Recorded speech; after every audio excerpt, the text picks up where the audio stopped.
सबसे पहले तो फरमाइएगा कि मियां साहब ने आज एक मरतबा फिर से जो है वो बात की कि उनको निकाला गया और ऐसा क्यों किया गया। इससे पहले ऐसा लगता कि नून लीग का बयानिया ये है कि नून लीग आगे बढ़ना चाहती है, वो बातचीत करना चाहते हैं, बाकी जमातों को लेकर साथ चलना चाहते हैं। लेकिन आज जो मियां साहब ने बातें की, क्या इसके बाद भी अब ये है कि ये दोनों मामला इकट्ठे चलेंगे? नून लीग का आने वाले इलेक्शन में बयानिया होगा क्या? रहीम, बहुत शुक्रिया आपका। देखिए, जब ये सवाल किया जाता है कि बयानिया क्या होगा, मुझे लगता ये है कि बयानिया शायद वो दो लफ्जी या दो मिसरों पे मुश्तमिल कोई एक शेर की शक्ल में वो स्लोगन आप एक्सपेक्ट करते हैं पार्टी से कि उसे पार्टी इलेक्शन में अपना स्लोगन बनाएगी। जैसे हमारा एक स्लोगन था और वो है खुदनाल खुददार खुद मुख्तार पाकिस्तान। ये बयानिया अगर इस तरह की आपकी मुराद है तो वो भी बन रहा है। हमारी बहुत एक वसी वरीज मंशूर कमेटी जो है वो तश्कील पा चुकी है, हमारी मुताबिक मीटिंग हो चुकी हैं। इंशाल्लाह टाइमलाइन के साथ आगे जो वे फॉरवर्ड है कौम को वो देंगे, बयानिया मुकम्मल देंगे। और अगर वे फॉरवर्ड से मुराद है बयानिया तो इंशाल्लाह उसकी भी मुकम्मल तैयारी है, हमारी स्लोगन भी मिल जाएंगे। लेकिन असल में जो बयानिया है मुस्लिम लीग नून का, वो बयानिया है मुल्क को इन हालात से निकालना। अच्छा, ये बड़ा सादा सा बयानिया है। और उसके लिए आपको क्या चाहिए? उसके लिए आपको चाहिए तजर्बा, बुर्दबारी, अमल, सबको साथ लेके चलने, विजन और वसत नजर। ये सारी बातें आपको किसी एक सियासी जमात में भी नजर नहीं आती सिवाय मियां मोहम्मद नवाज शरीफ के। इमरान खान साहब ने अपना सारा जो मुल्क का 4 साल में बेड़ा गर्क किया, जाहिर है एक उनका अपना एक मिजाज था, लोगों को गालियां देना, लीडरशिप के नाम बिगाड़ना, तकब्बुर, जो भी, मैं उस पर कोई बात नहीं करूंगा। हम इस वक्त अफाम तफहीम के साथ पाकिस्तान की तमाम पॉलिटिकल लीडरशिप को बगैर किसी को तंज़ो तज़ीक का निशाना बनाए हुए अपना प्रोग्राम देंगे। आप देखें पाकिस्तान पीपल्स पार्टी की लीडरशिप हमारे खिलाफ बेजा इल्जामात लगा रही है, हमने किसी का जवाब नहीं दिया। उनके तुंदो तेज जुमलों का भी हमने जवाब जो है वो बड़ी नरमी से और बड़ी ही आप ये कहेंगे सादा अल्फाज में दिया है। तो लिहाजा हम बिल्कुल इस मोड में ही नहीं है कि हम सियासत में मजीद कशीदगी लेके आए। हमारा काम है इस वक्त मुल्क को बढ़ाना, मुल्क के हालात को ठीक करना, और हम उस पर यकसू हैं। और यही हमारा बयानिया है, यही हमारी सोच है, यही पाकिस्तान की जरूरत है, और ऐसा ही होगा इंशाल्लाह।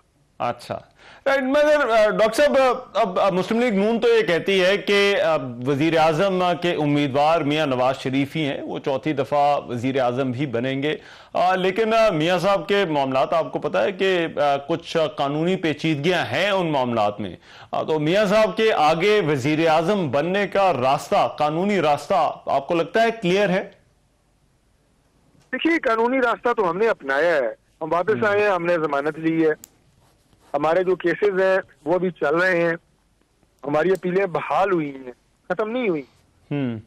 ये मैं उन लोगों को जवाब दे रहा हूं जो समझ रहे हैं कि शायद मियां नवाज शरीफ साहब के साथ बहुत कोई फेवरेटिज्म हो रहा है। नहीं, नवाज शरीफ के साथ जो नाइंसाफी हुई थी उसका अजाला हो रहा है और इंसाफ हो रहा है। आज उन्हें इंसाफ मिल रहा है। तो हमारी जो अपीलें हैं अब सोमवार वाले दिन से बाकायदा उनकी समाज जो है वो शुरू हो रही है, क्योंकि हमारे हाथ साफ हैं, इसलिए हमें यकीन है कि इंशाल्लाह हम इन केसेस में बरी होंगे। ठीक है। बाकी जो जिन कानूनी मामलात का आप जिक्र कर रहे हैं, यकीनन, मैं 2 दफा कह रहा हूं कि यकीनन वो सारे मामलात, कानूनी पेचीदगियां मामलात अल्लाह ताला के फजल से क्लियर होंगे तो ही मियां नवाज शरीफ जाहिर है इलेक्शन भी लड़ेंगे और मुल्क के प्राइम मिनिस्टर भी बनेंगे।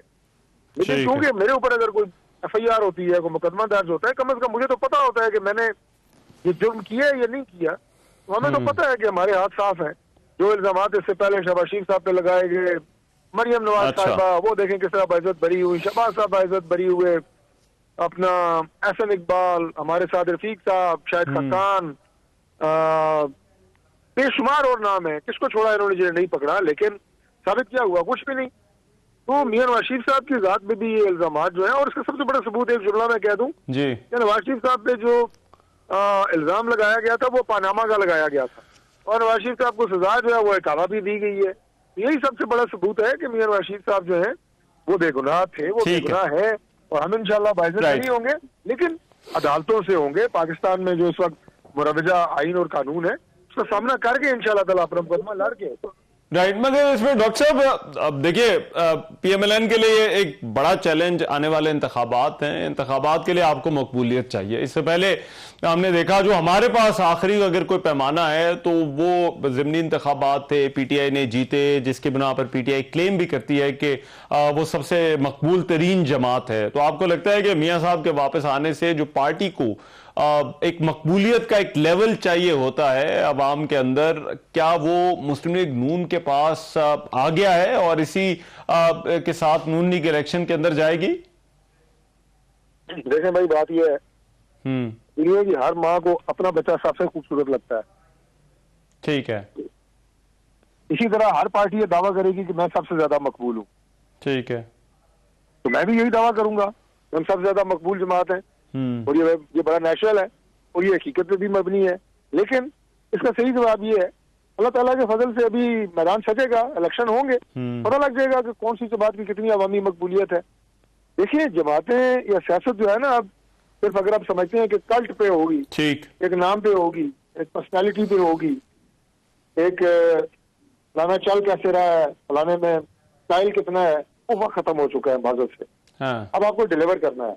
अगर आपने अभी भी कल्ट की सोच रखनी है, ये कल्ट की सियासत करनी है कि आपने एक नजरिए की बजाय शख्सियत। वो डॉक्टर साहब आपकी बातें ठीक है, लेकिन अभी देखिए मैं आखिरी सवाल आपसे यही करना चाहता हूं कि मियां साहब अपना एक वो बताते हैं कि मैं मामलात को इस तरह से चलाना चाहता हूं, और मियां साहब जिनका वो जिक्र अपनी तकरीरों में भी करते रहते हैं, मुदाखलत होती है, वो नहीं चाहते कि मुदाखलत हो। तो बतौर वजीर आजम आपको लगता है कि वो अपने तरीके से अभी जो इस वक्त हमारी ग्राउंड रियलिटीज हैं वो अपने तरीके से मामलात को चला सकेंगे बतौर वजीर आजम अगर वो बनते हैं?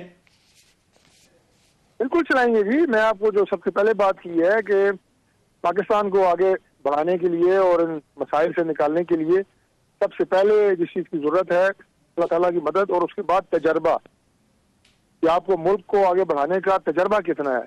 आपके पास जो टीम है वो कितनी तजर्बाकार टीम है। मियां नवाज शरीफ साहब 3 दफा मुल्क के प्राइम मिनिस्टर रहे हैं।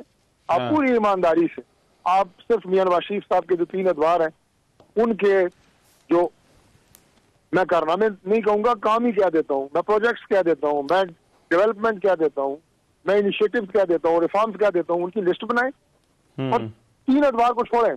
आप मियां नवाज शरीफ साहब के जो 2013 से 17 तक के 4 साल हैं उनकी लिस्ट बनाए, जो 4 साल है उनकी लिस्ट बनाए।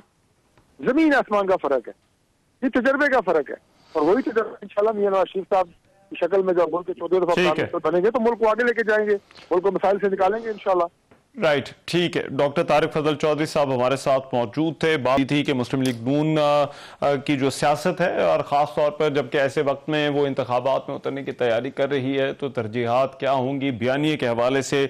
क्या नून लीग वाज़े है कि आने वाले इंतखाबात के अंदर उनका बयानिया क्या होगा, और फिर जबकि वो जलसों का और बाकायदा तौर पर अपनी इंतखाबी मुहिम का आगाज़ करेंगे, तो मकबूलियत जिसका दावा पाकिस्तान तहरीक इंसाफ का है, क्या वो नून लीग को हासिल होगी या नहीं। बात हो रही थी, अभी प्रोग्राम में एक ब्रेक शामिल करते हैं, ब्रेक के बाद वापस आते हैं तो कुछ बात होगी तहरीक इंसाफ के चेयरमैन और पार्टी के जो कुछ कानूनी मामलात हैं उनमें आने वाला हफ्ता और गुजरे हफ्ते के दौरान कुछ बड़ी अहम डेवलपमेंट्स हुई हैं। इन